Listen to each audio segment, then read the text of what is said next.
สวัสดีทุกคนวันนี้เราจะพาไปแอร์พอร์ตเนาะเราจะพาไปสนามบินบัตไตเราจะไปส่งหมู่เฮาเนาะหมู่เฮาเลยเราจะกลับประเทศเราเราจะกลับฮ่องกงนะเราจะกลับฮ่องกงจะเป็นอะไรไปเบิ่งกันเลยแต่ว่าวันนี้เราจะพาไปซิมเขาเปียกไก่ผู้โอ่งเนาะเขาเปียกไก่ผู้โอ่งเนาะท่านคนหูจ้าเขาเองเนาะหันหมู่เขาเองเนาะเดี๋ยวสิไปรีวิวให้เบิ่งเนาะโอเค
สนามบินสากลบัตไตเลยเนาะเราจะเข้าไปหาหมู่เฮาอยู่ข้างในน่ะเนาะห่านเรา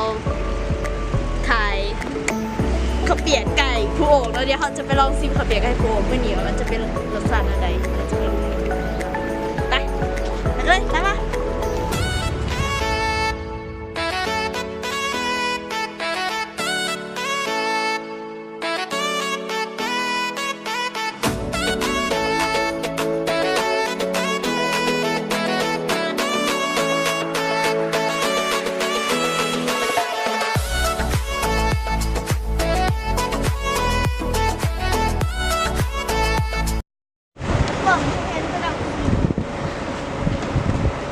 ยังไกลบ่มาไปไม่ทอดแล้วไม่ทอดจะไหนเขาทุกคนเราเข้ามาเขาอยากมาใส่ผู้ชุบแล้วทานเขาใส่เขาผ้าแต่ขึ้นได้แล้วนี่ลิฟต์มันจะมีชั้นเทิงชั้นสองเป็นฐานสีเขียวเนาะ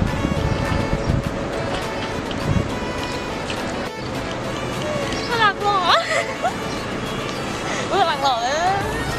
ไป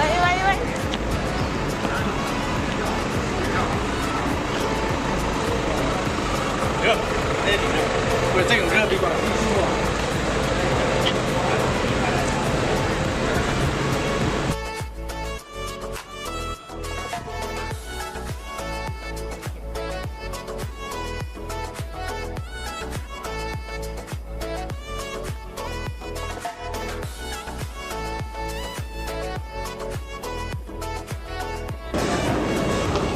น้ำกล้องนะ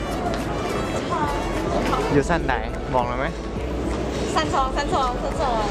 นี่ละขึ้นมานี่ยังใส่ในหนึ่งจะเห็นละทานอาหารร้านสีเขียวทานเป็นทานสี เคเก่าเก่า เคเก่าอยู่มาเนาะ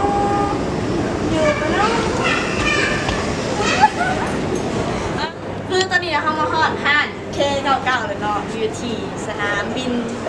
สากลบัตไตเนาะอยู่ชั้นสองสามกับปีโอเคตอนนี้เขาจะมาบอกกับ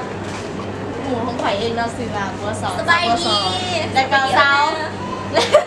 สบายดีสาวบัวสองแล้วก็สาวมุดตาน้อยเนาะโอเคเดี๋ยวทั้งสองคนจะมาแนะนำเมนูรายการอาหารที่เด่นในห้างเนาะโอเคเดี๋ยวโดยอาหารข้าวกะจิมีข้าวเปียกไก่โอ่งเนาะเป็นอาหารที่เด่นของหานเลยในการมีข้าวกะเพราข้าวผัดต่อไปน้องแมนสาวมุดตาน้อยจะมาแนะนำเกี่ยวกับรายการอาหารและรายการนำอาหารน้ำเขาก็จะมีพวกกาแฟน้ำปั่นหรือว่าเครื่องดื่มต่างๆแล้วส่วนใหญ่กับเขาจะสั่งปั่นไม่รวมหรือว่าเป็นพวกกาแฟเอสเปรสโซ่โบคาปูชิโน่โบโอเคเดี๋ยวเราจะสั่งรายการอาหารที่มีชื่อเสียงในอาหารนี้ โอเคเดี๋ยวเราไปดูเมนูกันเลย เดี๋ยวแบบเมนูกันเลย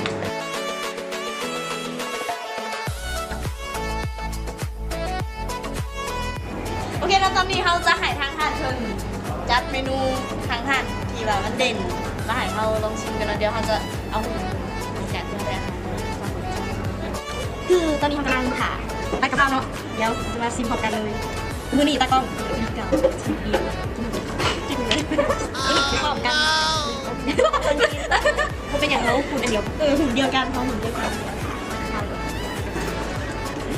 ตอนนี้น้องเขากำลังจะมาชิมขับเปียกไก่ผูโอเนาะเดี๋ยวเขาจะชิมเป็นไงรสชาติแซ่บแซ่บ เคสได้ยืดเนาะคือว่าผ่าน และต่อไปแม่นผัดกะเพราเนาะผัดกะเพราผัดกะเพราทะเลผัดกะเพราทะเลไข่ดาวเนาะไข่ดาวแบบเยิ้มๆโอ้เนี่ยเด้อกะเพราทะเลเด้ออันนี้เป็นปลาหมึกเดี๋ยวจะลองกินกับปลาหมึกเนาะจะเป็นอะไร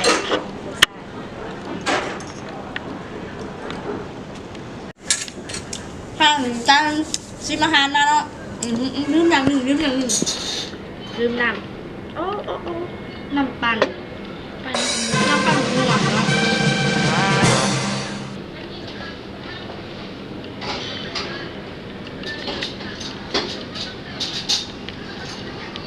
หิวอ่ะ หิวหิวข่าวตอนนี้เขาหิวข่าวแห้งแบบจะได้เลยไม่ได้กินข่าวตั้งแต่12 โมงเผื่อหามากินข่าวอยู่นี่เนาะเผื่อขี่รถมาหอดนี้โอเคเผื่อแต่งตัวแล้ว ตอนนี้ก็ขออนุญาตไปกินข่าวกันเด้อเรามาหอดตอนนี้นะคะกระดิกกินอาหารแล้วทีเรียบร้อยแล้วก็จะเหลือแบบเหลือแต่จานแล้วตอนนี้เขาจะมาให้สามตน้อยนอได้แนะนำอาหารอยู่จุดใดของสนามบินวันใด อาหารตั้งอยู่ที่สนามบินวัดไตอยู่ตึกสากลเนาะอยู่ชั้น2ค่ะ มาบ่เห็นสามารถอินบ็อกซ์ติดต่อเราได้ทั้งแฟนเพจหรือว่าเฟซบุ๊กของเราเอง สามตน้อยตอนนี้คือมาฮอดตอนสุดท้ายของคลิปแล้วเนาะคืออยากให้สามตน้อยฝากส่ง ถ้ามาคลิปนี้ก็อย่าลืมกดไลค์กดแชร์และกดซับสไครต์